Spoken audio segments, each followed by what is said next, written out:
ఏమంటారు back yard. ఇక్కడి నుంచి ఇందాక మనము బ్రహ్మాండ ఘాట్, చింతాహరణ్ మహాదేవ్ అదంతా కూడా ఇంటి వెనక స్థలం అనమాట. ఇది నంద మహారాజ్కి. ఇక్కడంతా కృష్ణ బలరాములు ఆడుకుంటూ ఉండేవాళ్ళు అనమాట. అంత పెద్ద స్థలం, ఆడుకునే స్థలం. ఇక్కడ 2 పెద్దవి అర్చనా వృక్షాలు ఉండేవి. ఇప్పుడు కాదు, 5000 సంవత్సరాల క్రితం. కాదు 2 పెద్ద వృక్షాలు ఉండేవి అనమాట ఈ పెరట్లో. సో దామోదర అంటే ఏంటి? దామ అంటే తాడు, ఉదర అంటే పొట్ట. తాడుతో పొట్టకి వేసి రోలుకు వేసి కట్టేసింది యశోదమ్మ. అందుకని చెప్పేసి కృష్ణుడి పేరు దామోదర అనేసి పేరు వచ్చిందనమాట. ఇంకా కార్తీక మాసాన్ని దామోదర మాసం అని కూడా అంటారు. మనమేమో అమావాస్య టు అమావాస్య కార్తీకం చేస్తాం. ఇక్కడ ఏమంటారు, నార్త్ ఇండియాలో పౌర్ణమి టు పౌర్ణమి నుంచి పౌర్ణమికి కార్తీక మాసాన్ని చేస్తారనమాట. ఈ కార్తీక మాసాన్ని దామోదర మాసం అని కూడా అంటారు. ఎందుకంటే ఈ దామోదర మాసంలోనే ఈ దామోదర లీల జరిగింది. అందుకుగానే భగవంతుని పేరుతో ఈ మాసాన్ని అంతా దామోదర మాసము అనేసి అంటారు. మరి భగవంతుణ్ణి అందరూ ఏమంటారు? అఖిల లోక బ్రహ్మాండ నాయక, అనాథ రక్షక అనేసి మనం వేడుకుంటూ ఉంటాం కదా. మరి అలాంటి వేడుకునేటటువంటి భగవానుడు సర్వస్వతంత్రుడు. కాకపోతే ఇక్కడికి వచ్చి చూస్తే ఏంటి, అలాంటి భగవానుడు రోటికేసి కట్టేసి ఉన్నాడు అనమాట. కట్టేస్తున్నాడా? చూసావు అక్కడ రోలు అక్కడ ఉంది కదా, రోలుకి కృష్ణుడు కట్టేసి ఉన్నాడు. మరి కృష్ణుడే బంధనలో ఉంటే మనని బంధ విముక్తి ఎలా చేస్తాడు? అవునా కాదా? మనం ఎందుకు వచ్చాము? మనం ఉన్నటువంటి ఈ బంధాలన్నింటినీ వదిలేసి భగవద్ధామానికి వెళ్ళాలి. ఈ జన్మ జర మృత్యు వ్యాధి రోగాలు నొప్పులు ఇవన్నీ బంధాల్లో మనం ఉన్నాము. మరి ఇవన్నిటిని దాటేసి వెళ్ళాలి. నిజమైన ఆనందం ఎక్కడుందో అక్కడికి వెళ్ళాలి అంటే ఏం చేయాలి?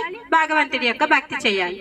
అందుకని హైదరాబాద్ నుంచి ఇంత దూరం వస్తే తీరా ఇక్కడ భగవంతుడేమో కట్టేస్తున్నాడు. అవునా?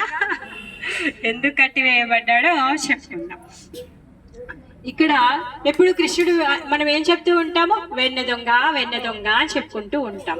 ఏం చేస్తుంటాడంట? అందరి ఇళ్లలోకి వెళ్ళి వెన్నని దొంగతనం చేస్తూ ఉన్నాడనమాట. అందుకని గోపికలు అందరూ కూడా వచ్చి యశోదమ్మకి కంప్లైంట్ చేస్తున్నారనమాట. యశోదమ్మ, మీ అబ్బాయి చాలా అల్లరివాడు, మా ఇంటికి వచ్చి వెన్న దొంగలించాడు. వెన్న దొంగలించడమే కాదు, వెన్న గుండలన్నీ పళ్ళకొట్టేశాడు, ఆ వెన్నని కోతులకు పంచేశాడు. నేను మీ అమ్మకి చెప్తాను అంటే నన్ను బెదిరించాడు అనేసి ఒక గోపి వచ్చి చెప్తుంది అనమాట. అయితే ఇంకొక గోపి ఏం చేస్తుంది అంటే, ఒక రోజు తను ఈ రోజు కృష్ణుడిని రెడ్ హ్యాండెడ్ గా పట్టుకుంటాను అని చెప్పేసి ఆ కుండలని వెన్న కుండలన్నింటినీ కూడా ఉట్టికి వేసి పైకెత్తి కట్టించేస్తుంది అంతా. ఈ రోజు కృష్ణుడు వస్తే కంపల్సరీ దొరికిపోతాడు, రెడ్ హ్యాండెడ్ గా తీసుకొని వెళ్ళి యశోదమ్మకి పట్టించాలి అని చెప్పేసి. కానీ మన అల్లరి కృష్ణుడు ఎవరికైనా దొరుకుతాడా? ఎవరికి దొరకడు. ఆ విధంగా ఆ రోజు కృష్ణుడు వాళ్ళ ఇంటికి వస్తాడు వెన్న దొంగతనం చేయడానికి. చూస్తాడనమాట పైనుంది అలా ఇలా కష్టపడి అక్కడ ఉన్నటువంటి టేబుల్ అవి లేకపోతే పిల్లలందరినీ ఎక్కించేసుకొని వెన్న దొంగతనం చేసేస్తాడు. చేసిన తర్వాత ఆ గోపి కృష్ణుడిని పట్టుకుంటుంది. వెన్న దొంగతనం చేస్తాడు కదా అని చెప్పేసి కృష్ణుని అలానే పట్టుకొని తీసుకొని యశోదమ్మ దగ్గరికి వస్తుంది అనమాట. చూడు యశోద, మీ అబ్బాయి వెన్న దొంగతనం చేశాడు, నేను రెడ్ హ్యాండెడ్ గా పట్టుకున్నాను అని చెప్పేసి వచ్చాక నించుంటుంది అనమాట. అయితే అప్పుడు యశోదమ్మ తీరా చూస్తే, ఏంటి నువ్వు మాట్లాడేది? నీ చేతిలో ఉంది మీ అబ్బాయి, మా అబ్బాయి కాదు అనేసి అంటుంది అనమాట. ఆ విధంగా కృష్ణుడు ఏం చేస్తాడంటే దారిలో ఆయనకు బదులుగా వాళ్ళ అబ్బాయిని ఆమె చేతిలో పెట్టేస్తుంది అనమాట.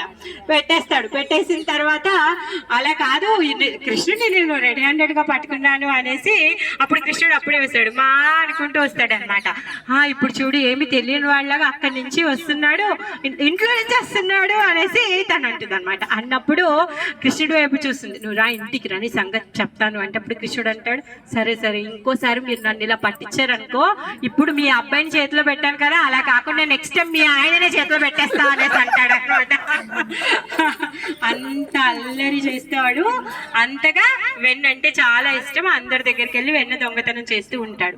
మరి వాళ్ళ ఇంట్లో వెన్న లేదా? వాళ్ళ అమ్మ వెన్న పెట్టదా? వాళ్ళ ఇంట్లో ఎన్ని ఆవులు ఉన్నాయో తెలుసా? 6 లక్షల ఆవులు ఉన్నాయి. 6 లక్షల ఆవులు అంటే ఎంత వెన్న ఉంటుంది వాళ్ళ ఇంట్లో?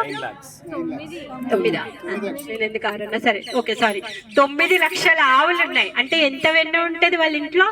వెన్న భాండారమే ఉంది వాళ్ళ ఇంట్లో. అయినా వేరే వాళ్ళ ఇళ్ళలోకి వెళ్ళి వెన్న తింటున్నాడు అంటే యశోదమ్మ ఏమనుకుంటుందంటే, సరే సరే అప్పుడు గోపితో అందరితో అంటుంది, అవునులే మా ఇంట్లో ఆవులు లేవు, మాకు వెన్న లేదు, అందుకే మా పిల్లోడు వచ్చి మీ ఇంట్లో వెన్న దొంగతనం చేశాడా, చాలే మా పోనండి, మీరందరూ వచ్చి ఇదే పనిగా వచ్చి మా కన్నయ్య మీద అందరు కంప్లైంట్స్ చేస్తున్నారు, ఇదేం పద్ధతి బాగాలేదు, మీరు అందరు పద్ధతి మార్చుకోండి అని చెప్పేసి అందరినీ గద్దాయించి పంపించేస్తుంది. పంపించిన తర్వాత యశోదమ్మ ఆలోచిస్తుంది అనమాట, పిల్లోడు ఎందుకు ఊరికే పక్క వాళ్ళ ఇంటికి వెళ్ళి వెన్న తింటున్నాడు, అసలు దీనికి పరిష్కారం ఏదో ఒకటి ఉంది చెయ్యాలి అని చెప్పేసి ఆలోచిస్తుంది. తను ఏమనుకుంటుంది అంటే, అలా కాదు, పనిచేసే వాళ్ళందరూ సేవకులు ఉన్నారు కదా, వాళ్ళందరూ వెన్న తీస్తున్నారు, అందుకే వాళ్ళకి కరెక్ట్ గా తోడు పెట్టడము తర్వాత కరెక్ట్ గా వెన్న తీయడం రావట్లేదు, అలా కాదు, ఇప్పటి నుంచి కృష్ణుడి కోసం నేనే స్వయంగా పాలని మరిగించి తోడు పెట్టి వెన్న చిలికి నేనే తయారు చేస్తాను, అప్పుడు రుచిగా ఉంటుంది,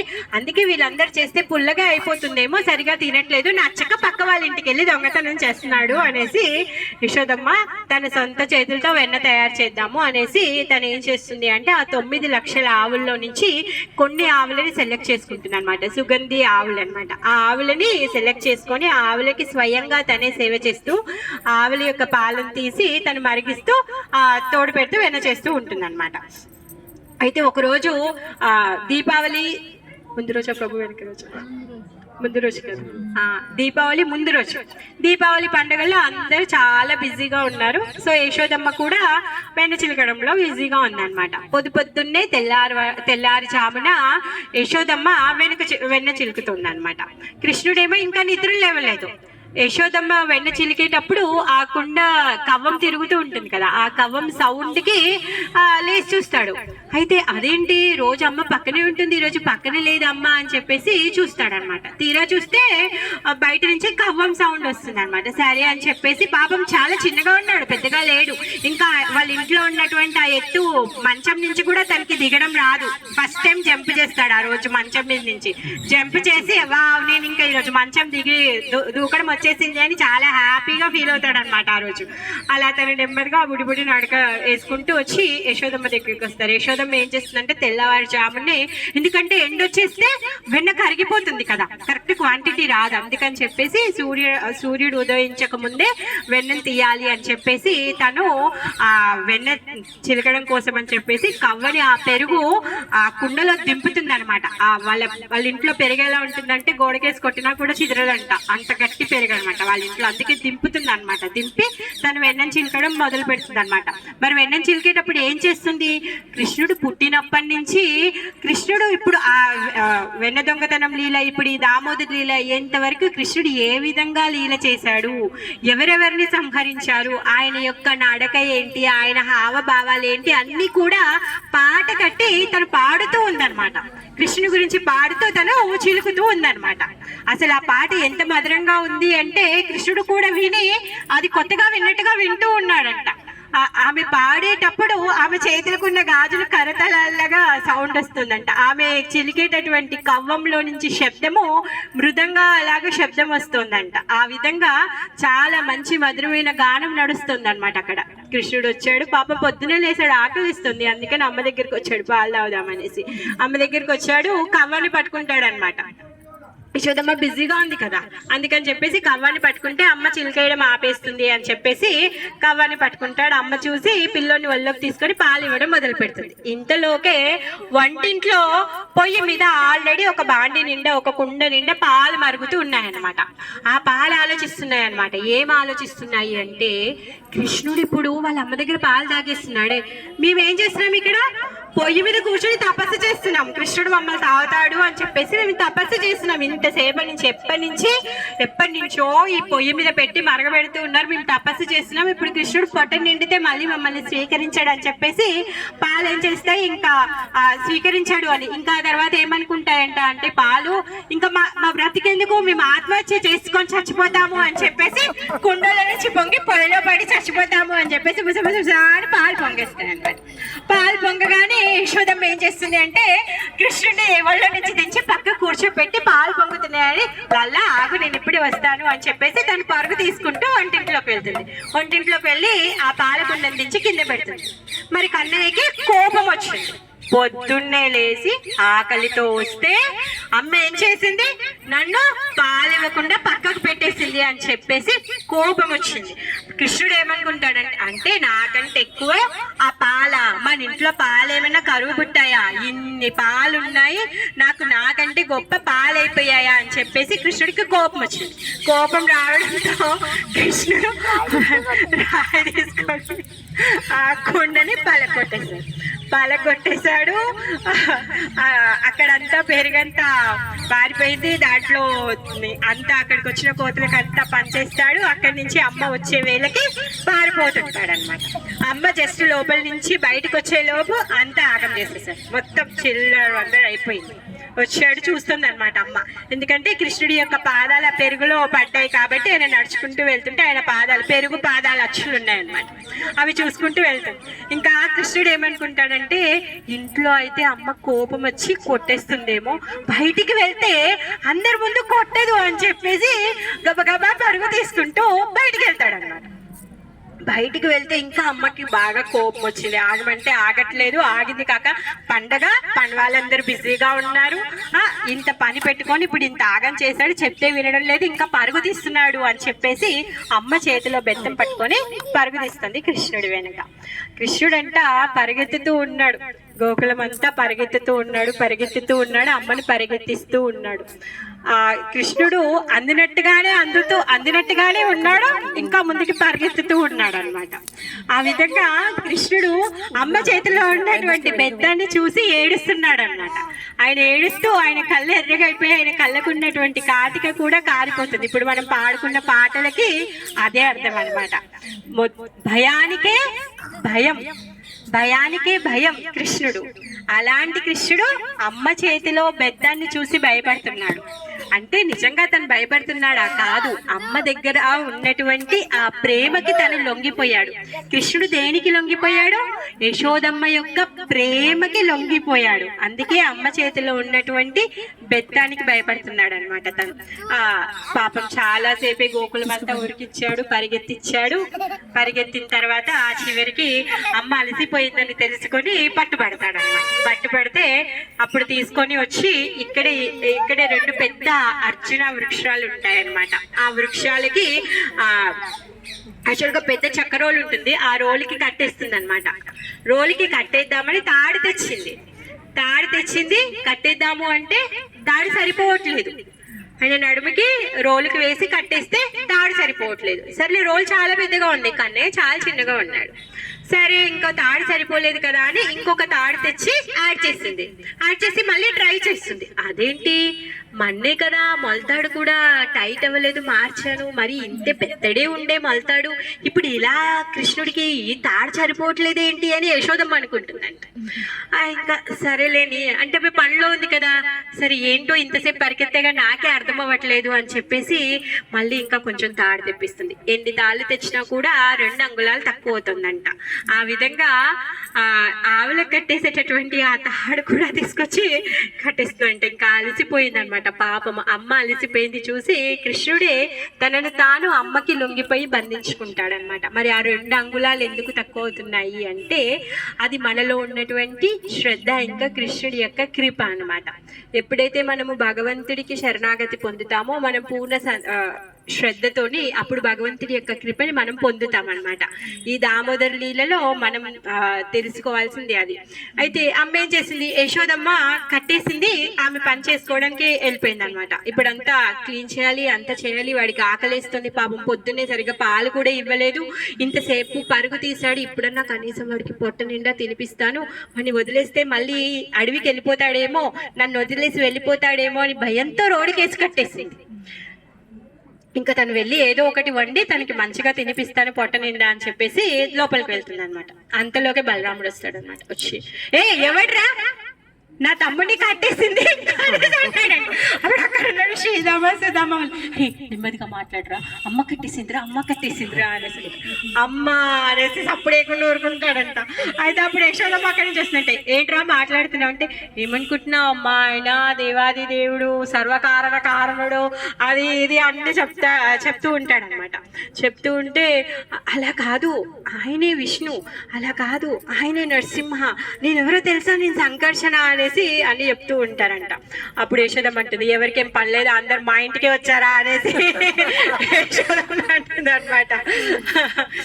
ఆ విధంగా తర్వాత విప్పుతాను అంటే ఇప్పొద్దు, నేను వచ్చేంత వరకు ఎవరో తాడిప్పొద్దు అనేసి అంటే పాపం బలరాముడు కూడా కట్టిప్పకుండా ఇంకేం చేయలేడు అన్నాడు. కట్టిప్పేస్తాను అనుకున్నాడు బలరాముడు, అమ్మకు భయపడి బలరాముడు కూడా కట్టి విప్పేయలేదు.